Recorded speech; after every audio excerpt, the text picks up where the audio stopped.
What's up, guys? Farooqi Bros here, back with another podcast. Today, we're going to be talking about the Snyder Cut, why we think it should come out, and of course, shout out Project Comic Con, which is a huge initiative by the Snyder Cut campaign to both raise money for the American Foundation for Suicide Prevention, but as well as do a few big things for the campaign to get the word out and to show people that this is a pretty big want for the fans. And before we do that, let's introduce ourselves. I am Editor-in-Chief Shiraz Farooqi, and I'm joined by my brother Zayan. What's up, guys? My cousin Umar. Hey, everyone. And my other cousin Samir. What's up? So guys, today we're going to be focusing on the Snyder Cut, on Zack Snyder's vision. And it's kind of be a back and forth talking about the wider vision that Zack Snyder had for the DC extended universe, and just giving our thoughts on the whole thing and kind of making it informative for people who might not be readily invested or informed, and of course people who might be misinformed on what kind of the campaign is about and what the vision is. So before we do that, I want to talk about Release The Snyder Cut. Their official Twitter is RT Snyder Cut, and they've been working on a great project called Project Comic Con 2019. And basically it revolves around getting this film, the Snyder Cut of Justice League, more publicly out there and for fans to see and to make a discussion, to show Warner Bros. That there's a huge audience that are willing to buy it. They've launched a huge campaign centered around San Diego Comic-Con, and they've raised over $15,000. It's going to be going to a flyover banner. It's going to be going for a billboard, taking a page out of a magazine for the Hollywood Reporter. It's going to be doing bus stops. There's a lot of things going on with the campaign. And of course, it's going to be giving back to the community as well. Half the money raised will go to the American Foundation for Suicide Prevention, which is kind of a stable now for this campaign to do. Again, a great cause. And I'll have the link in the description so you guys can kind of check it out. But it's a great way for fans to kind of not only give back, but also be productive. And that's pretty much it. So let's just get into the nitty-gritty of it. Let's talk about Zack Snyder's vision and kind of what we think about the entire scope of it, from Justice League 1, Justice League 2, what he was thinking for the actors, for the universe as a whole. And let's dive into it. What do you guys think? We looked at it. What do you guys think? Like, we could have had, like, I know we would say it, like, this would have been like Lord of the Rings, but with DC characters, you know? Like something like that's really out there and different and really self-contained, in the sense where it really wasn't about the big universe. It was more about one story being told and then supplemental films like backing it up. Samir, what do you think about like the whole thing now? Like, where we've looked through it, we're looking at the whole thing now. What do you think about the vision? Like about like what was going on? Like, would you have liked to see that vision come to fruition? I mean, obviously, I would like to see his full vision, without it being messed with. But he got robbed of an insane trilogy. But this image really embodies the Snyder Cut. It really does. I think the whole plot is kind of here in a sense, and there's a lot going on. But Omar, why don't you expand on that a little bit? Give me like your whole thoughts as a whole on the vision, kind of like where we're standing right now versus what could have been. Like, give me the whole rundown. Well, like on one level, I look at all this and I'm like, wow, this is some like storytelling. And as much as I want to say Lord of the Rings, this is one of those things where there's so much happening here. Like I would really like to see like what was his runtime for both films. Like was it 2 hours 50 minutes for both movies? Was it? Because we're talking about a lot of stuff in here. Yeah. And a lot of this stuff looks like Justice League 2. But I think the one thing this really confirms is that, we don't know. Dude, we actually don't know. We don't know anything about. We don't know to the level that we should about what his vision actually is. Yeah. Because if you put together the cutscenes or the rumored cutscenes, we're talking about, we know only a mere few, if you really think about it. Yeah. We know about like Bruce Wayne getting all the Justice League to come together, but we don't know why. Because again, Justice League, the biggest problem with it was that we don't. The motivations are very. They're thin. Like, they're a little thin. Unfortunate, but they're stupid. The motivations are dumb. Justice League, but no one knows why the hell you want to do that. No, because remember, they cut the lines out. He literally told Wonder Woman that, something darker is coming, and he keeps mentioning, like, oh yeah, I had a dream, and he's in the trailer, those lines are there where he's saying that, I had a dream, I saw the end of the world. So the nightmare sequence is basically crucial to Snyder's vision. And in Justice League, he just kind of like, they took all those lines out. So it's just like, oh, I have a feeling something's going to happen, and we got to get the world together, we got to get the team together, but they don't expand on Batman's fears, and because Batman's the only one who's seen the future, like, he's had Flash talk to him. He's seen what's going to happen, and he's seen the vision of himself dying at the hands of Superman.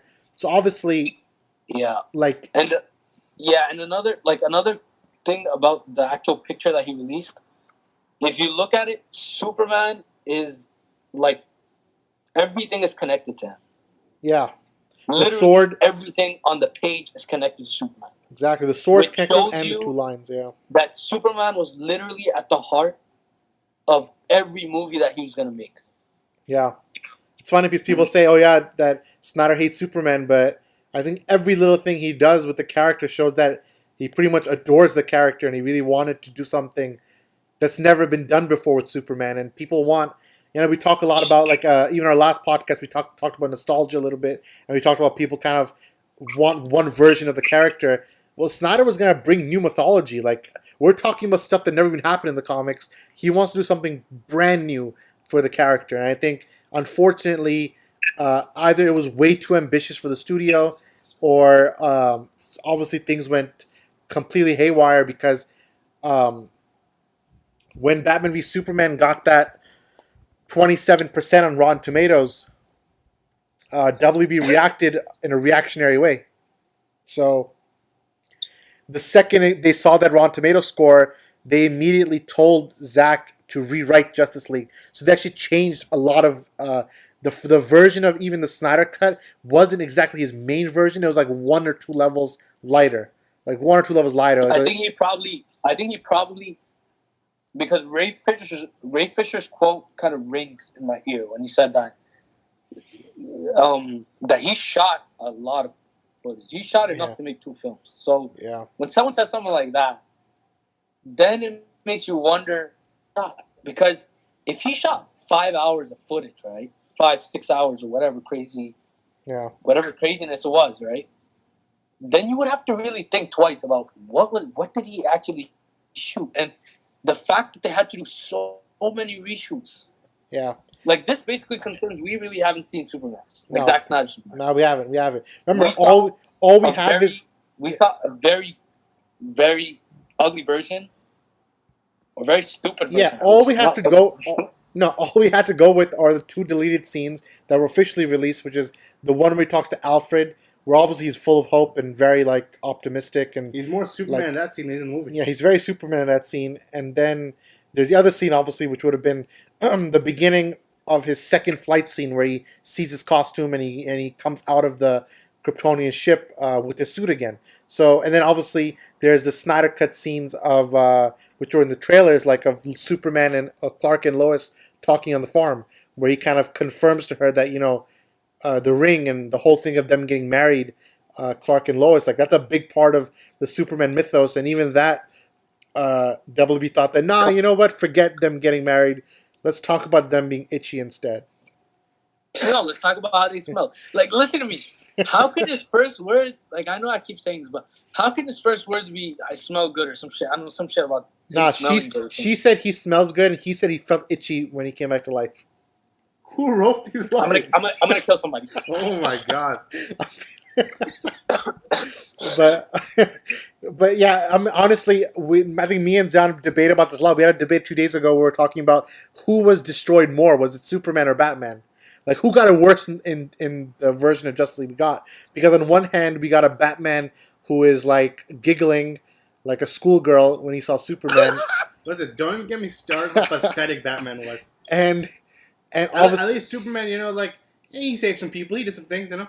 and Superman is more like His lines might have been trash, but you know. in Superman's more like they cut out almost all of his good stuff. But so did Batman. They cut out a lot of Bruce's motivation, a lot of why Bruce wants to bring Superman back, and even Bruce looking at the hologram, and even the scene of them trying to bring him back. Remember, they reshot the entire scene of them returning Superman from the dead, and He wasn't even supposed to be in Heroes Park. I feel like Batman was like scared of bringing Superman back. Like in the Whedon cut, I think he was very gung ho about it. Like I want to bring Superman back, and then Wonder Woman was like, nah, forget that noise. And Nah. but I think in the Snyder cut, he would also be a little scared because he knows the vision. He knows Superman might come back evil. He knows that he might bring back Nightmare by doing this. So there would have been a lot more nuance and complexity to the decision of bringing Superman to life. And we know that there is a scene of them trying to get Superman's casket. There is a scene of that. And Batman Yeah. wasn't there. Bruce wasn't actually Yeah, there. yeah. And It was just the 4 other leaguers. the funny thing is, I think someone pointed this out, but I don't think Superman was even there. I think they went to get his casket in the Snyder Cut, and there was no Superman in the box. Oh, no, there was. Forget it. There was Superman because the revival scene was Snyder Cut. Yeah, so there was Superman in the box, but obviously they reshot it because they wanted to do the Pet Cemetery joke instead. So they put the Pet Cemetery, God. and then they only put that joke so then later when he comes back to life, he could say Pet Cemetery when Superman is like evil looking, you know. Here's the thing. I was thinking about this the other day, and a lot of the issues people had with Batman v Superman, with specifically with Bruce, like him killing and him broken, whatever. Like, I think a lot of that was gonna get answered in Justice League because there's reports that only Zack Snyder knows this, and I hope he listens to this and kind of confirms it or something.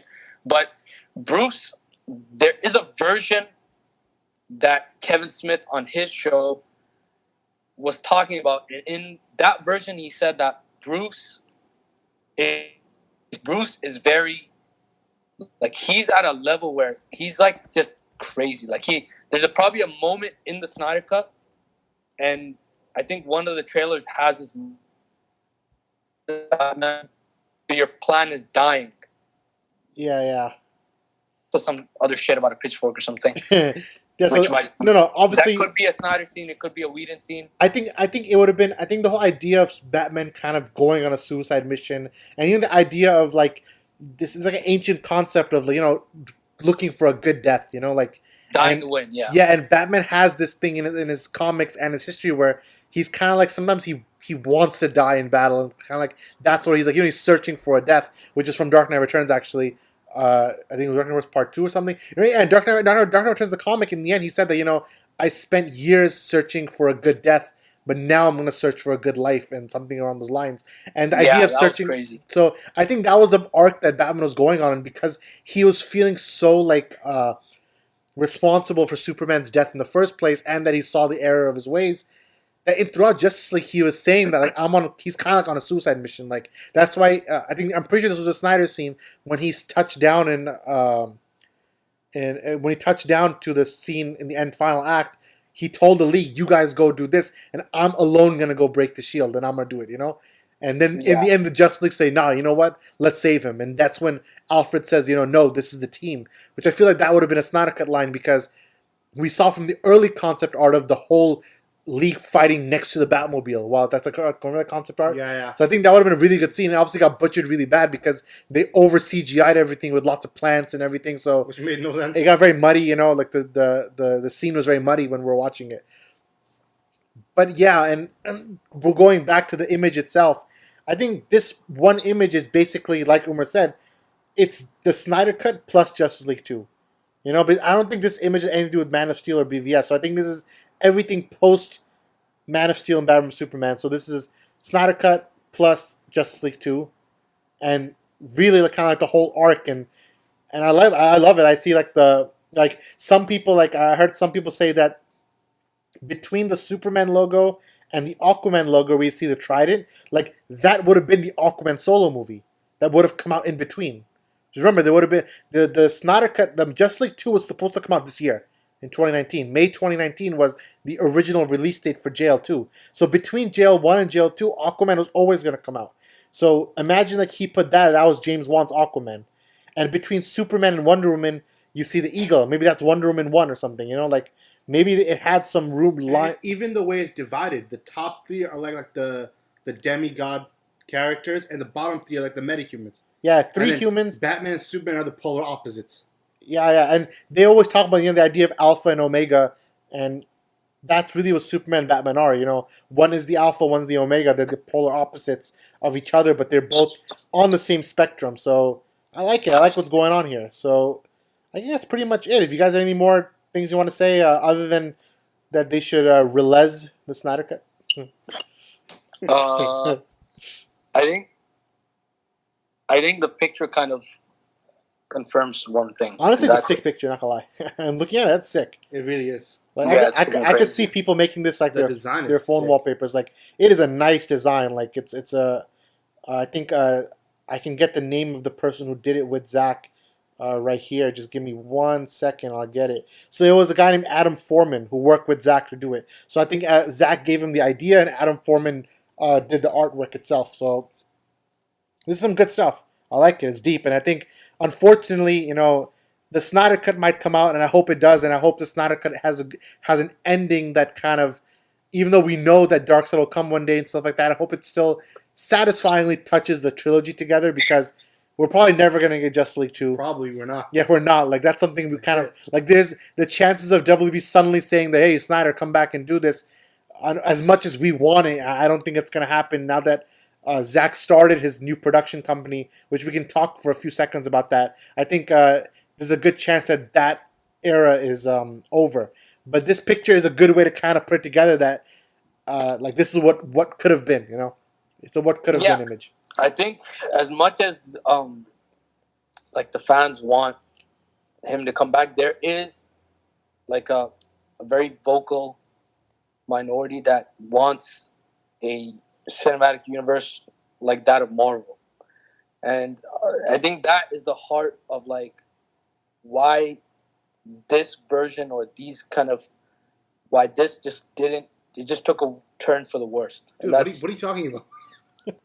There's a dude, the people that want the Marvel formula is basically like the majority, right? Yeah.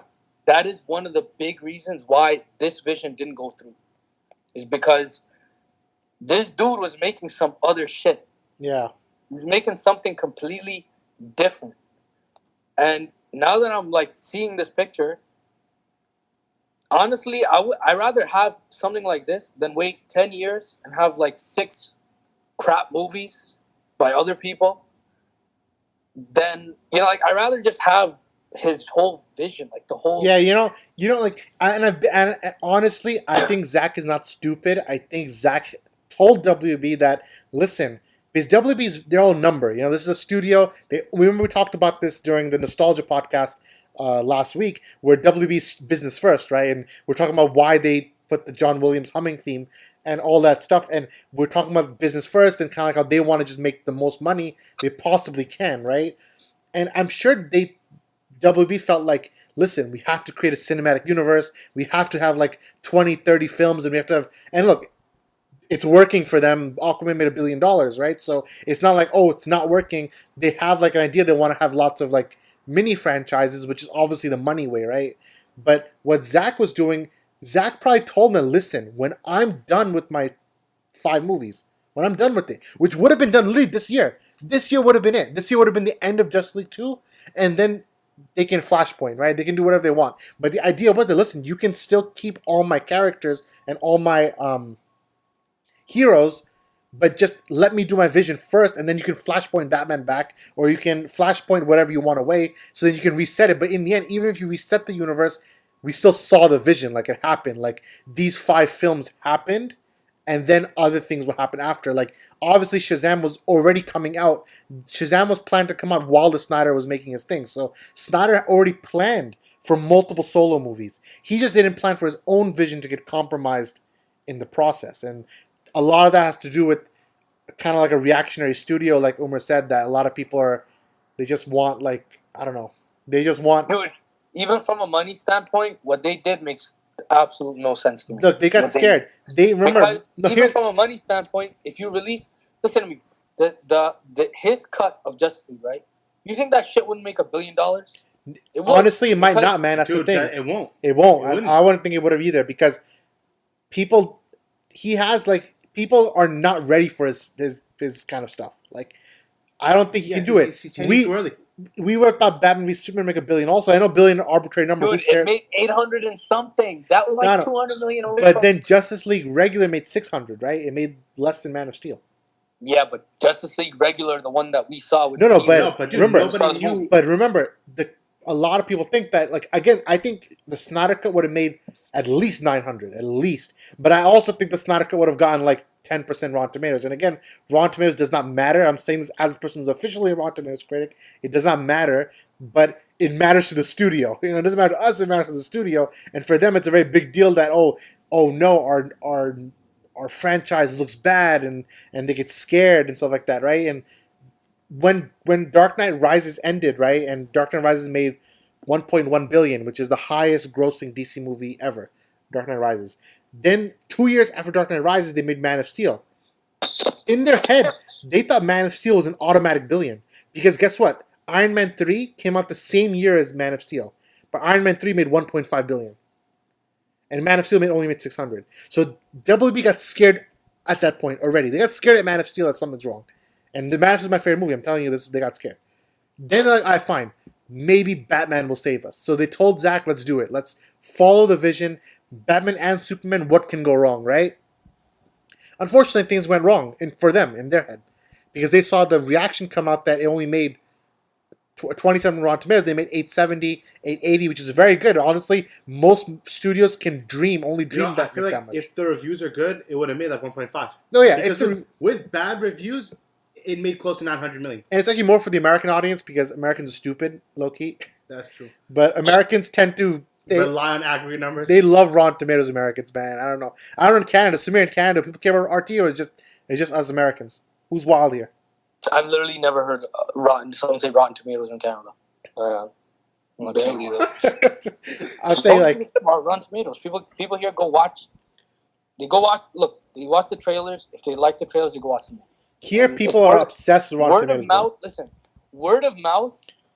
Like the thing is, Rotten Tomatoes in the United States, and this is why Aquaman did really well. Is they opened in China, and then people over there were like, "Whoa, this is amazing! This is crazy!" And then they opened in the United States, and even in the United States, it was good word of mouth. Yeah, it was good word of mouth to the point where the critics a lot of them came out and said, "Oh, this movie's trash, whatever."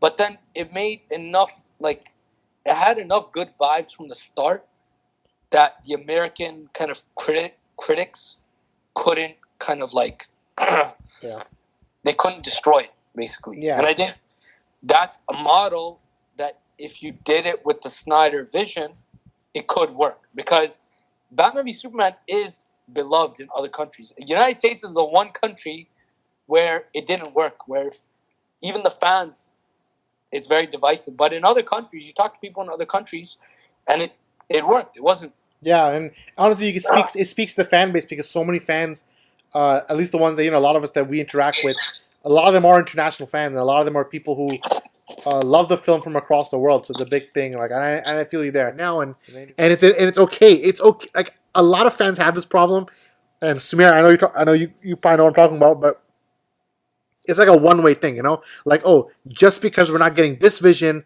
now we're gonna throw it. I think it's important to kind of get excited for the future as it is, because there's still some good stuff coming out, and they're still trying to be director-driven now, and they're course-correcting. Like, on some level, like, they messed up hard with Justice League, but they are giving control back to the directors. So James Wan has control of his movie, and David Sandberg will have control of his movie. And we just saw an interview from Patty Jenkins yesterday where she said she has like 100% control, and she said she wouldn't even sign the negotiation for this new movie if she didn't have 110% control. Like, this is her movie, which in the end, that's all you can ask for. Like, you want directors to kind of do their own thing. So hopefully, hopefully some good movies come in the way. And just to jump off your point, like, we may not be getting like the Snyder vision, but at least we're getting something.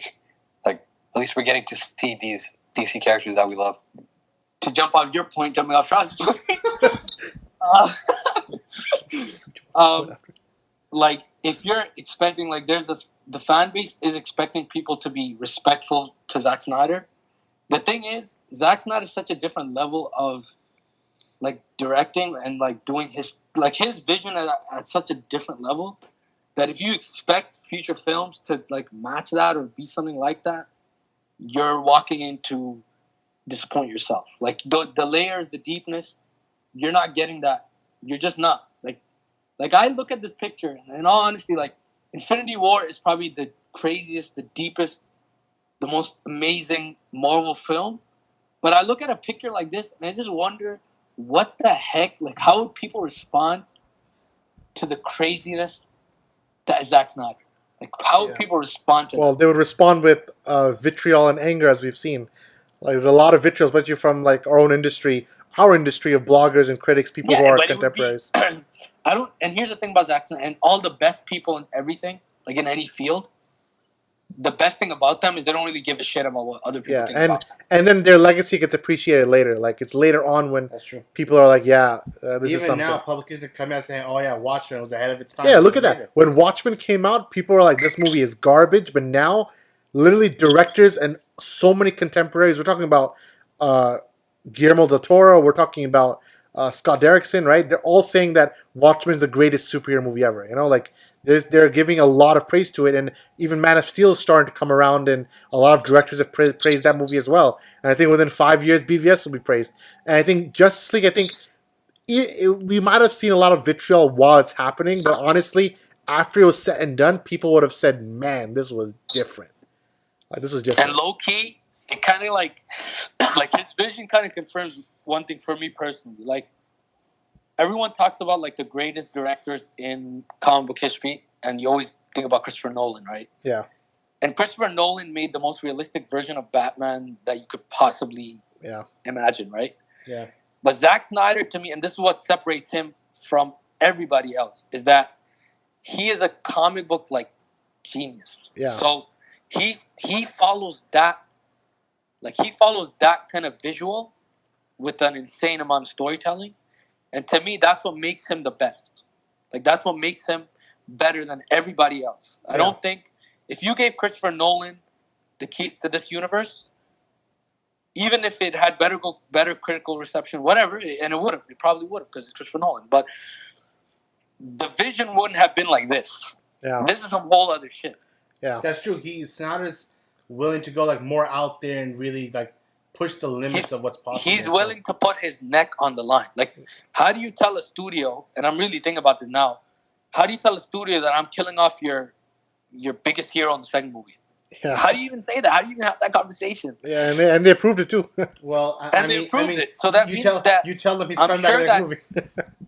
Because one movie you're coming back, but yeah, no, I feel it. I completely feel it, and I think the big thing about him is that he embraces the books themselves. Like he goes deep into it, and he will bring out imagery from different panels, and he wants to create his own imagery himself. So he is bringing out like the best stuff of these heroes and creating mythology. And for him, superheroes are a mythology. Like he looks at them like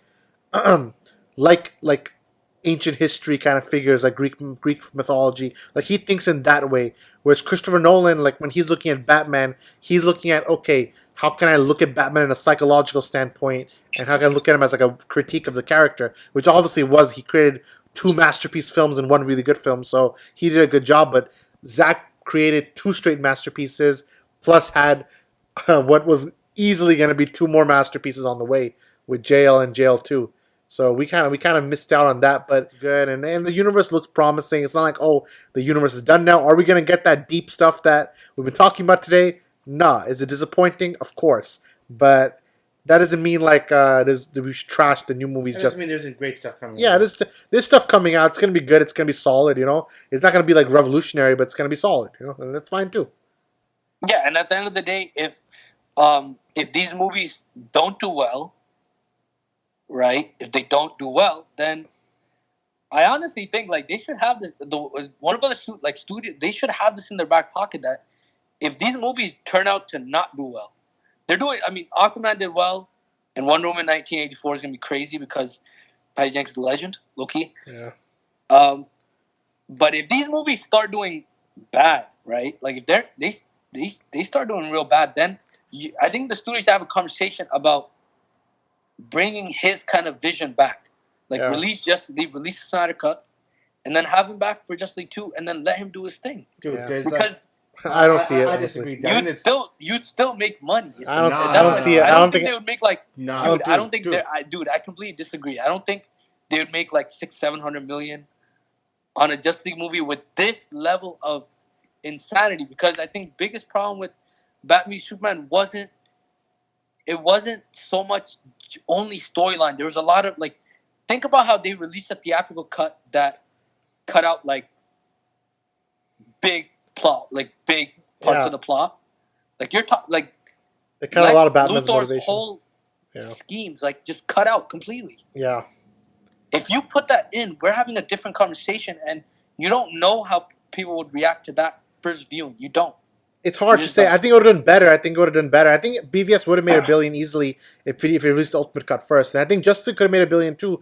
It's just more like I think the studio is way too reactionary. Like the second BVS came out, they reshot Suicide Squad. They took out a lot of scenes. And they recut the movie to make it light, and then they reached at the same time they told Patty Jenkins, let's reshoot the end of Wonder Woman and change that too. And then they told Snyder, guess what? We're gonna do one level easier script for Justice League, which they did, and then in the end,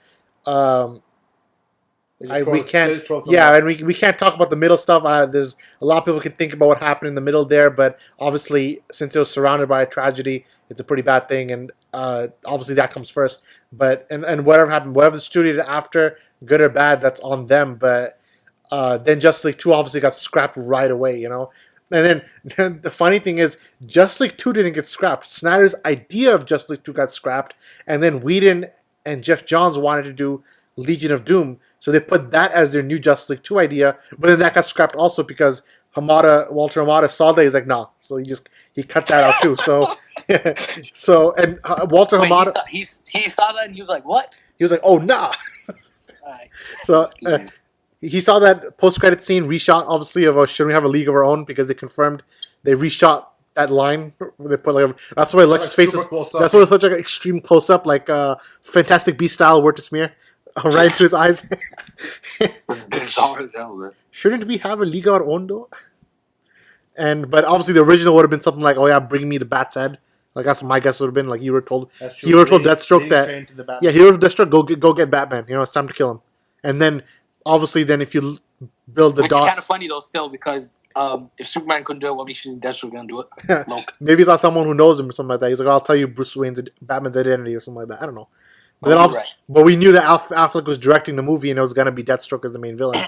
It's funny because Ben Affleck leaked the Deathstroke picture on Twitter that before Justice League came out. And that's kind of wild if you think about it.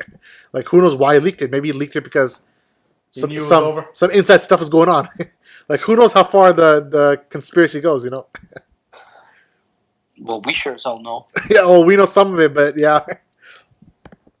But I guess that's... All right, let's give the word of advice at the end, because at the end of the day, we're all frustrated. You could tell in my voice. Yeah. I'm sure you could tell in other people's, or like all four of us, kind of frustrated. Some years like a happy camper in any situation.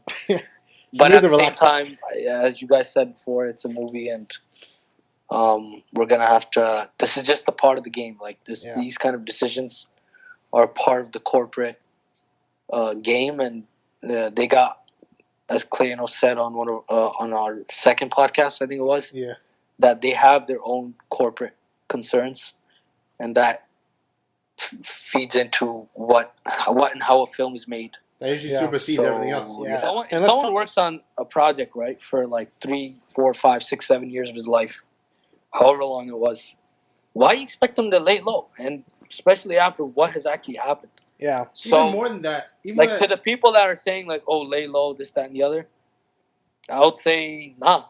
Big Dude, it's more than that. Zack Snyder's a grown man. I mean, let him do what he wants. He's a grown man. My man's is grown. But they want to control him. But I think... with lead pipe cruelty. Oh, no. Oh, no. But I think we'll end it on this last bit. And I think, again, I'm going to bring... And look, we all want the Snyder Cut to come out. I think especially speaking from myself and the four of us, and of course our whole team. We actually did an exclusive interview with Zack Snyder a few days ago, which is his first major interview since I would say since before since around Batman v Superman. So that was a great article. I'll also link that if you guys want to read it and kind of read his thoughts on Army of the Dead and his thoughts on the Fountainhead and other projects that he's working on. So if you want to read kind of his thoughts and his interview with our lead writer, definitely you'll read that in the description below. And I think back to the Snyder Cut, I think we all want it to come out, and I think eventually it will. You know, it's a numbers game. I think for Warner Brothers, it's simply return investment. They think, okay, if you want to put in whatever amount of money is needed to finish it, will that equate to a strong return? And I think fans are starting to show it that, look, if you release the Snyder Cut, people will be buying the Blu-ray. They're going to be buying it on digital. They're going to be buying it on Steelbook. Whatever way you want to release it, people are going to be buying it. And, of course, you're going to win back a lot of fans. And it's only going to help the future films. Not that there's a huge dent either way, but, like, you want to have a healthy universe going forward. You know, you have a brand new Batman. You have many films on the way. This is kind of going to be the closing one era of it. If you do want to move on, the Snyder Cut can end one era that, okay, here's how it was, and here's Batman, and here's Superman, here's Wonder Woman, here's one version of the Justice League, and eventually Justice League will come back, and we're going to see these actors again, especially Gal Gadot and Jason Momoa. We're not sure about Henry Cavill, and we're not sure how they're going to do Batman, if it's going to be a switcheroo or not. Maybe that's a future podcast. We can talk about what's the best course of action for Robert Pattinson as Batman, but for now, I think the eventual thing is that no one should be against this. I mean, the Snyder Cut coming out is not going to mess up anybody's paycheck. It's not going to take away something from you. It's only going to be a net positive for everyone. So I think we all are in agreement for there. And of course, if you guys want to donate to the Project Comic-Con from the RT Snyder Cut campaign, I will link in the description below. So that's pretty much it, guys. Do you guys want the Snyder Cut? Why don't you let us know in the comments. What do you guys think about the cut? What do you guys think about the vision? Did you like it? Did you not like it? Give us all your thoughts below. Subscribe to us on YouTube. Give us your thoughts. If you're listening to iTunes, leave us a rating on there as well. We want to keep bringing good content to you like this more regularly. Give us a follow on Twitter, Comic Book Debate. Follow our personal accounts, all in the pinned tweet. And anything else, guys, or should I do that wrap-up? No, wrap it up. Do the classic wrap-up. Do that classic wrap-up, boy. All right, Samir, what do you think? Classic wrap or no? Yeah, boy, rap. I bet. So from myself, from Zeon, from Umar, and from Samir, this is the Farooqi Bros. We'll see you next time. Peace out.